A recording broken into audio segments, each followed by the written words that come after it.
বিসমিল্লাহিররহমানিররহিম। প্রিয় শিক্ষার্থীরা, আমি আব্দুল আলিম জানাচ্ছি আমন্ত্রণ চট্টগ্রাম বোর্ড 2017 সালের এইচএসসি ইংলিশ সেকেন্ড পেপারের মডিফায়ারে।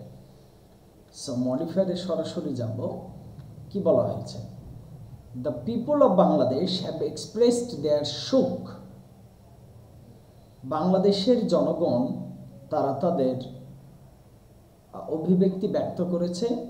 Dash the recitation of the Pakistani parliament strongly protested the two education of two Dash collaborators who committed crime against humanity on their own people in 1971. So এটাকে আমরা বলবো profoundly এ নাম্বারে। So একটু দেখিনি, the people of Bangladesh have express their Sheikh থেকে আমরা বলবো মানে বিস্ময় প্রকাশ করেছে বাংলাদেশিরা। কি বলছে? পোস্ট মডিফাই দ্য ভার্ব, তার মানে এলওই যুক্ত একটা অ্যাডভার্ব বসবে। প্রোফাউন্ডলি ব্যাপকভাবে, অ্যাট দ্য রিয়াকশন, শব্দটা ছিল রিয়াকশন। পাকিস্তানি পার্লামেন্টে রিয়াকশন দেখিয়ে গেছে। কি reaction? Protested the education of two dash collaborators, of its collaborators, so সহযোগী বা সহযোদ্ধা, who committed crimes against humanity, মানবতার বিরুদ্ধে যারা অপরাধ করেছিল, on their own people in 1971. So আমরা এখান থেকে বুঝতে পারছি যে বাংলাদেশে মানবতা বিরোধী অপরাধের একটা বিচার হয়, যেটা নিয়ে পাকিস্তান সংসদ আপত্তি জানায় বা বিরোধিতা করে। এতে করে বাংলাদেশি যারা জনগণ তারা তাদের বিস্ময় প্রকাশ করে। Okay, there is a demand for apology from dash government, বলছে noun adjective, from Pakistan government. Pakistan government, এখন পাকিস্তান বলছে নাউন অ্যাডজেক্টিভ কেন? কারণ দুইটা নাউন পরস্পর থাকলে প্রথম এটা অ্যাডজেক্টিভ, পরেরটা noun.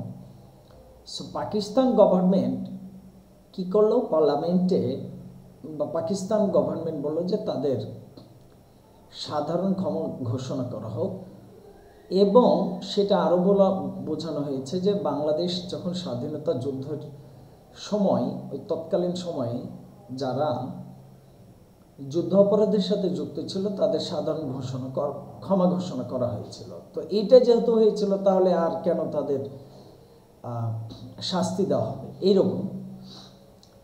of its army during the liberation of Bangladesh. Okay, recently Pakistan's National Assembly may be within its rights use infinitive phrase within its rights for the execution.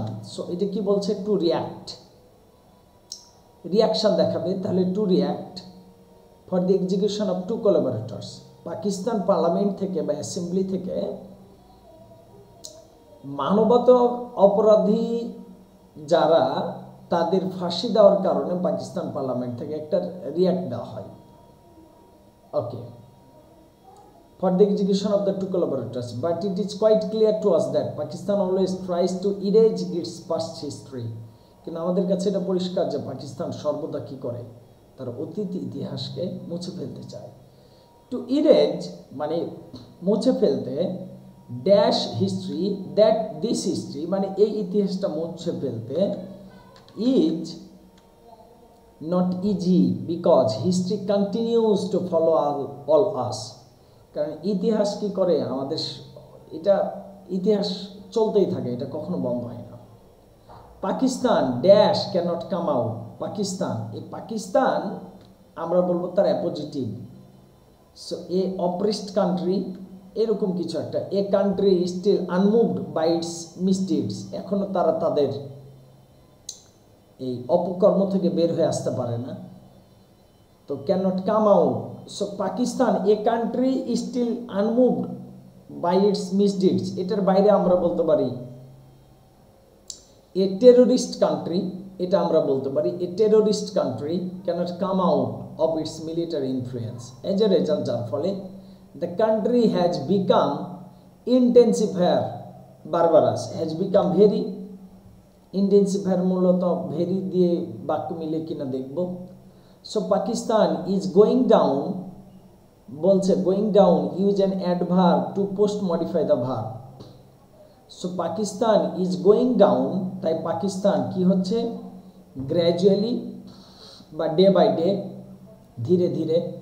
The founder of Pakistan mister Jinnah was physically dash weak, was physically very weak, intensifier very much weak বা very weak, and so the state always tried to its physical strength since dash birth। তাহলে এই state আমরা বলবো এটা third person singular এবং কোন একটা দেশকে বোঝানো হয়েছে, তার মানে এখানে একটা পজিটিভ পাবো ইটস।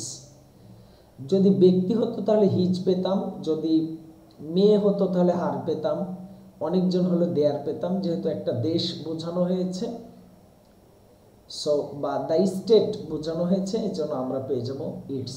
এটাই ছিল চট্টগ্রাম বোর্ড 2017 সালের মডিফায়ারের কাজ। থ্যাংক ইউ, আল্লাহ হাফিজ।